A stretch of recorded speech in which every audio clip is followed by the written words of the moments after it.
Bonjour et bienvenue chez Centaure. Aujourd'hui, nous allons traiter ensemble le thème de l'éco-conduite. Pour traiter ce thème, nous allons aborder 3 points.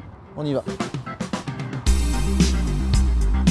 Bien, tout d'abord, le premier point, on va se poser cette question, pourquoi mettre en place une éco-conduite? On va mettre en place une éco-conduite pour 3 raisons principales. La première, c'est pour travailler sur le volet écologique. En réduisant notre consommation de carburant, on va forcément réduire également l'émission de nos gaz à effet de serre. Le deuxième point, ce sont donc les économies. Alors, aussi bien des économies de carburant. Selon la conduite du conducteur, ces économies de carburant peuvent aller de 10 jusqu'à 40%.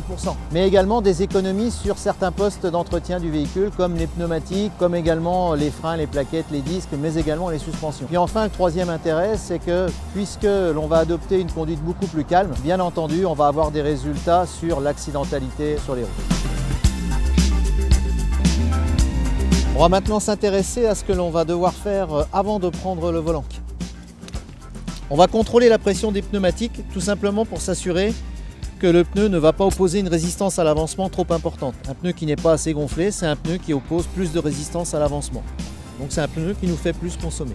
Autre exemple, si vous emmenez des vélos, plutôt que de les positionner sur le toit du véhicule, vous avez tout intérêt à les positionner plutôt sur un porte-vélo qu'on va installer derrière le véhicule. Et enfin, il va falloir que l'on prépare soigneusement notre itinéraire de manière à nous assurer que l'on ne va pas réaliser des détours pour atteindre notre objectif.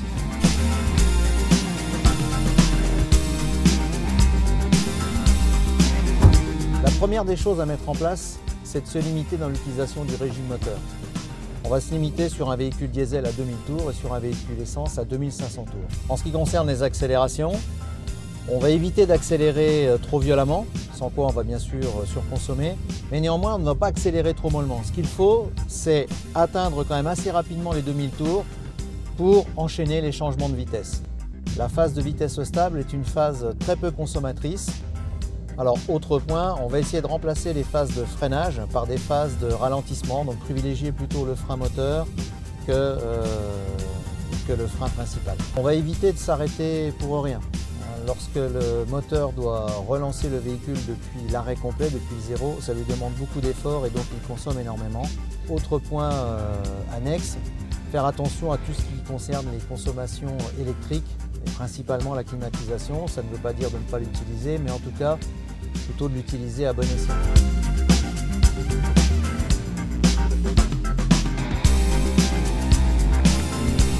Voilà, nous avons vu ensemble les points principaux qu'il fallait traiter pour adopter une éco-conduite. Si vous voulez rentrer plus loin dans le détail, ce que je vous propose, c'est de vous inscrire à une formation éco-conduite Centaure. À bientôt!